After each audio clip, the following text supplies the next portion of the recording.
혹시 이런 생각 해보신 적 있으신가요? 가족도 있고 친구도 있고 연금도 있으니 내 노후는 괜찮겠지.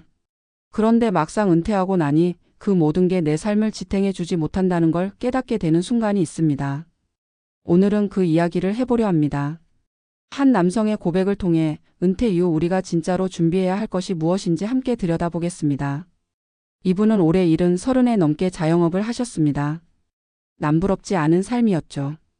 아이들은 다 커서 자기 자리 잡았고 아내는 건강했고 노후를 위해 10억 가까이 모았습니다. 주변 사람들은 부러워했습니다. 형님은 걱정 없겠네요. 연금도 있고 집도 있고. 본인도 그렇게 믿었습니다. 그런데 이상했습니다. 가게 문을 닫고 집에 있는 첫날부터 공허했습니다.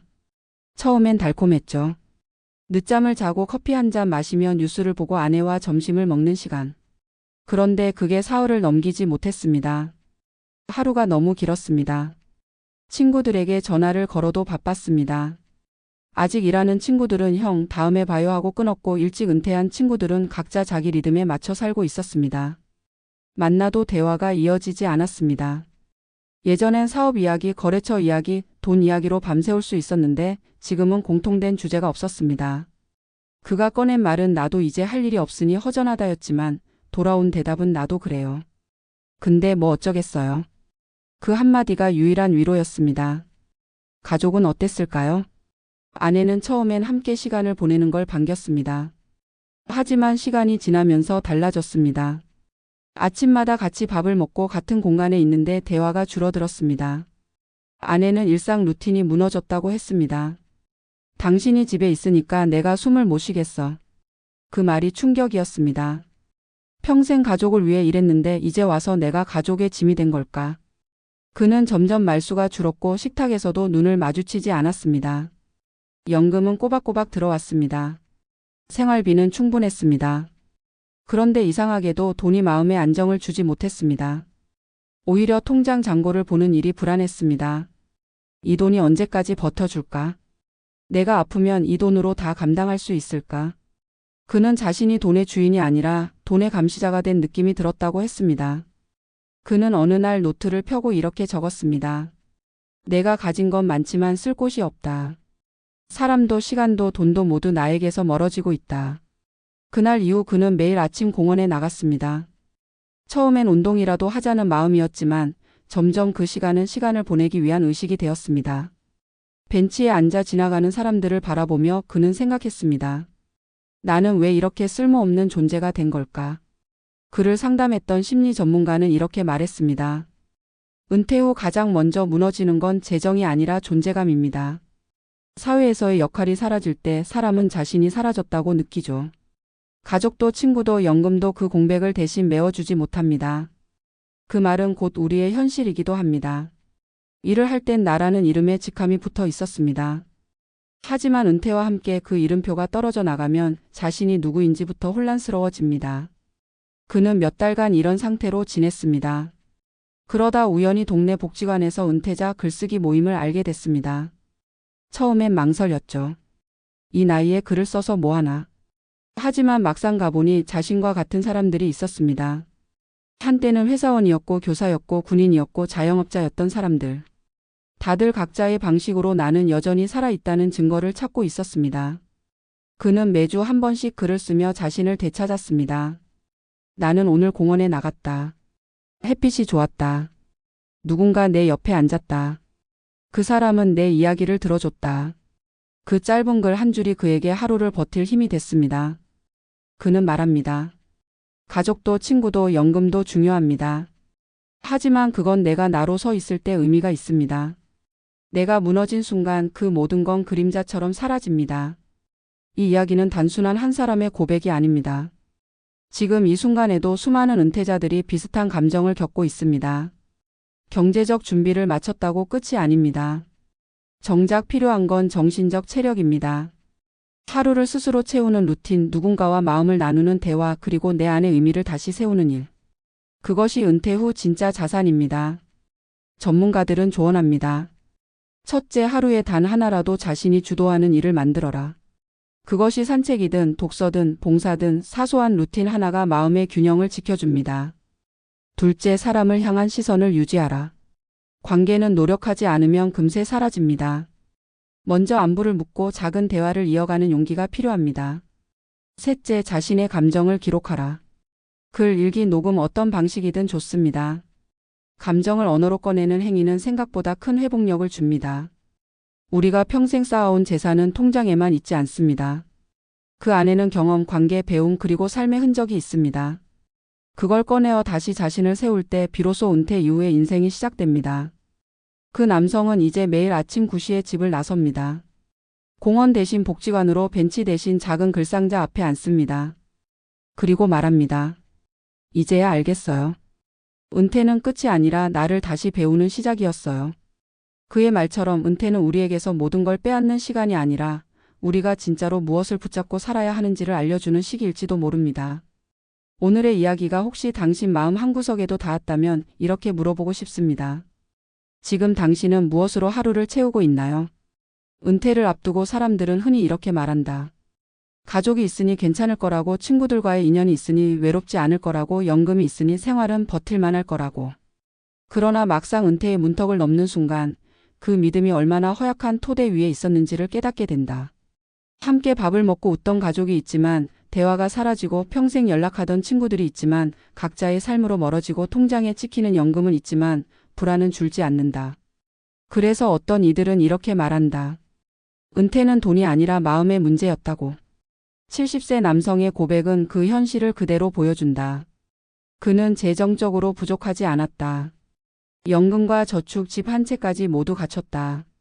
그러나 그가 마주한 것은 살아있는 시간이 아니라 남은 시간이었다. 하루를 어떻게 채울지 모르는 막막함, 자신이 더 이상 필요 없는 사람처럼 느껴지는 감정, 그리고 조용히 자신을 지워가는 주변의 일상. 그 모든 것이 그를 천천히 무너뜨렸다. 그는 결국 이렇게 말했다. 연금이 아무리 많아도 나를 위로해 주진 않더군요. 아내도 친구도 다 나와 다른 세상에 사는 것 같았습니다. 그의 이야기를 심리적으로 풀어보면 은퇴 이후 가장 큰 위기는 소득의 단절이 아니라 역할의 단절이다. 인간은 누구나 사회적 존재로 살아간다. 직장에서의 역할, 가정에서의 책임, 사회적 관계망 속에서의 위치가 한 사람의 정체성을 구성한다. 그런데 그 연결고리가 한순간에 끊기면 남는 것은 나는 누구인가라는 질문뿐이다. 이 질문이 오래 지속될수록 사람은 점점 자기 자신으로부터 멀어진다. 자신을 쓸모없는 존재로 규정하고 타인과의 관계에서도 위축된다. 그리고 그 고립이 결국 외로움과 우울로 이어진다. 연금은 그저 물리적 생존을 위한 도구일 뿐이다.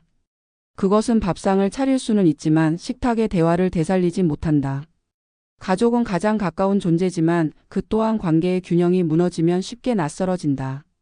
오랫동안 일을 하며 각자 독립된 생활 리듬을 만들어 온 부부가 하루 종일 한 공간에 머무는 것은 결코 단순한 일이 아니다. 처음엔 이제 함께할 수 있다는 안도감이 들지만 곧 서로의 다름이 불편함으로 바뀐다. 아내는 남편의 존재로 인해 일상의 리듬이 깨졌다고 느끼고 남편은 자신이 쓸모없어진 듯한 불안을 느낀다. 이때 필요한 것은 대화가 아니라 거리 조절이다. 각자의 시간을 존중하면서도 하루 한 번은 마음을 나누는 작은 접점을 만드는 것. 그것이 은퇴 후 부부관계의 새로운 균형점이다. 친구 관계도 마찬가지다. 직장 시절에는 업무나 이해관계가 우정을 대신했다. 함께 술잔을 기울이며 나눈 이야기가 사실은 회사의 연장이었음을 은퇴하고 나서야 깨닫는다. 그 이후의 관계는 공유된 목적이 사라진 상태에서 유지돼야 한다. 그러나 대부분은 그 과정을 견디지 못한다. 누군가는 더 바쁘고 누군가는 더 외롭다. 누군가는 여전히 세상과 연결돼 있고 누군가는 점점 고립된다. 결국 은퇴 이후의 인간관계는 같이 놀던 사람이 아니라 서로의 시간을 존중할 수 있는 사람으로 재편된다. 그것이 어려운 이유는 그 관계에는 직함도 의무도 보상도 없기 때문이다. 오직 마음만 남는다. 심리학자들은 이런 시기를 역할 상실기라 부른다. 하지만 동시에 재정의의 기회이기도 하다. 과거의 역할이 사라진 자리에는 새로운 의미를 세울 수 있다. 누군가는 봉사로, 누군가는 배움으로, 누군가는 창작으로 자신을 다시 발견한다. 중요한 것은 거창한 목표가 아니라 하루를 버티게 해주는 작은 의식이다. 커피를 내리고 일기를 쓰고 산책을 나가는 반복 속에서 인간은 다시 자기 자신과 연결된다. 루틴은 단순한 습관이 아니라 자기 회복의 구조다. 사회적으로도 은퇴 세대가 겪는 고립은 개인의 문제가 아니다. 한국의 노인 빈곤율은 OECD 국가 중 최상위권이며 경제적 빈곤보다 더 큰 문제는 관계의 빈곤이다. 물질적 도움보다 정서적 연결망이 절실하다. 공동체가 붕괴된 사회에서 개인이 홀로 회복하기는 어렵다. 그래서 지역복지관, 평생교육센터, 커뮤니티 카페 같은 공간이 중요하다. 이곳은 단순히 프로그램을 제공하는 곳이 아니라 다시 사회의 일원으로 참여할 수 있는 기회를 제공한다. 그 기회를 통해 사람들은 다시 관계를 맺고 자신이 여전히 사회의 일부라는 감각을 회복한다. 재정 전문가의 시선에서도 중요한 포인트가 있다. 은퇴 이후의 돈은 유지가 아니라 순환의 개념으로 봐야 한다. 일정한 연금이 들어오더라도 그 돈이 삶의 의미를 만들어내지 못하면 결국 허무로 이어진다. 돈을 써야 할 곳은 단순히 생활비가 아니라 자신을 살리는 일이다. 취미활동, 여행, 교육 혹은 새로운 시도에 쓰는 지출은 단순한 소비가 아니다. 그것은 정신적 체력을 보충하는 투자다. 돈이 나를 지탱하려면 내가 그 돈을 움직이는 주체여야 한다. 은퇴 후 삶을 잘 살아가는 사람들의 공통점은 스스로 의미를 설계한다는 것이다. 그들은 더 이상 누군가의 평가를 기다리지 않는다. 자신이 만든 하루의 리듬 속에서 보람을 찾는다. 새벽에 일어나 글을 쓰는 사람, 마을 도서관에서 책을 읽어주는 사람, 작은 텃밭을 가꾸는 사람, 아이들에게 재능을 나누는 사람. 이들의 공통된 특징은 돈의 많고 적음이 아니라 누구와 무엇을 위해 하루를 보내는가를 알고 있다는 점이다. 결국 은퇴는 우리에게 묻는다.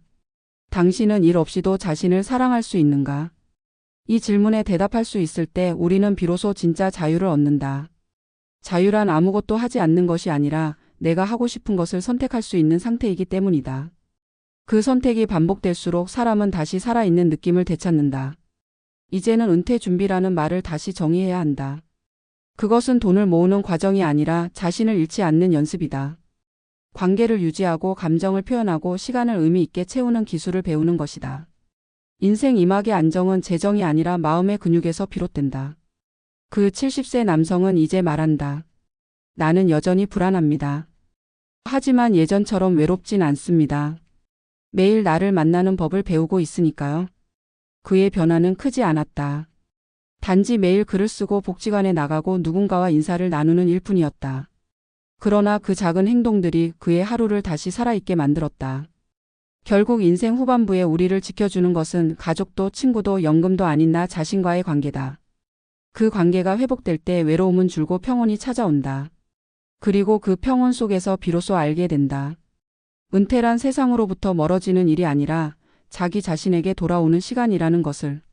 오늘 이 글을 읽는 당신에게 조용히 묻고 싶다. 당신은 지금 자신과 어떤 관계로 살고 있나요?